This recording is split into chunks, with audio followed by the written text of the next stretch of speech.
Have you ever heard, if a tree falls in the forest and there's no one around to hear it, does it make a sound?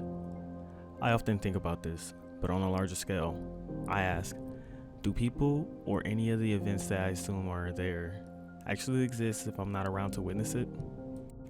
Do the world just pretend to keep moving and events pretend to happen and I hear about things on the news just to convince me that the world exists without me?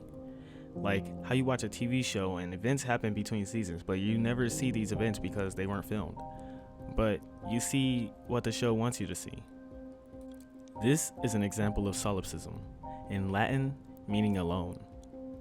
I know myself that I am conscious, but there is no way for me to tell or to be 100% sure that everyone I have ever known has real thoughts and is actually conscious. If someone tells me that they are as real as I am, and as conscious as I am, what's keeping me from not believing them? What proof can they provide that will convince me that they are telling the truth? What if everything was some sort of reality or simulation made for me and they were just programmed to tell me that they are real?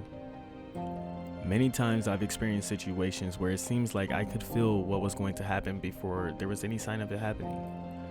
I'd have dreams of random things but realistic situations or actions that someone else might do, and I'd wake up to the action happening that same day. These events make it seem like I have more control over my reality and make it seem like I'm, in fact, the center of my world. By definition, this would be extreme egocentrism, and that's the inability to differentiate between self and other. It says, you are unable to imagine that other people would have a perception of their own. I wouldn't like to classify myself as this. It makes me feel like I have an inability to see reality. Maybe that's the point. What if I'm supposed to imagine others having their own perception, but that's just not true? Where do we go when we dream? Why do so many people have similar or the exact same dreams as I do? Makes no sense. If everyone is supposed to have different thoughts and different life experiences, then why does everyone go to the same places in their dreams? I've read and I quote, "But if you and a friend share a dream, it's ultimately indicative of an emotional closeness. You two operate on the same wavelength, literally, and are essentially haunting one another's subconscious. You're connected through more than just shared experiences and similar coping mechanisms." This got me thinking, maybe when I'm asleep, I am absorbing my reality as I see it back into my subconscious, and that means I'm causing other parts of my reality to share the dream experiences with me. Or maybe my reality knows of my dreams and is trying to find ways to make the people relatable to me and seem real. What if I am in fact the one who is part of your reality or consciousness? Everyone brings up the idea, what if we are in the Matrix? But what if we are in the Matrix? Will we all be part of the same Matrix? In the same simulation? Would that still be solipsism? Or would everyone have their own separate specific simulation? How many simulations would there be?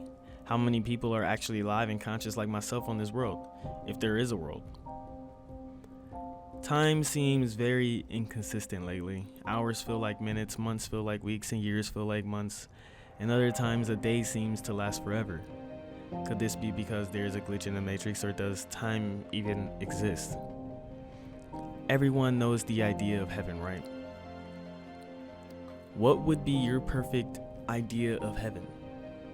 A big mansion, everything you've always wanted, you get to be with all of your dead relatives. What if you were a widow and you die, and your heaven is to spend eternity with your significant other? What if your significant other doesn't want to be with you? Do you still get your perfect heaven despite making it your significant other's heaven a hell? Or would your significant other have a separate heaven away from you and you still get to be with your significant other in your heaven? In that case, would the person you consider to be your loved one be a real conscious being? Would you even want to be with a copy of your dead beloved? I don't think that I like that idea personally. But the idea that I may be in my own reality makes me feel that I am more important and have a purpose. Why do I want a purpose? Am I in control of my own thoughts and dreams, or are they scripted? This idea makes me less worried about death itself.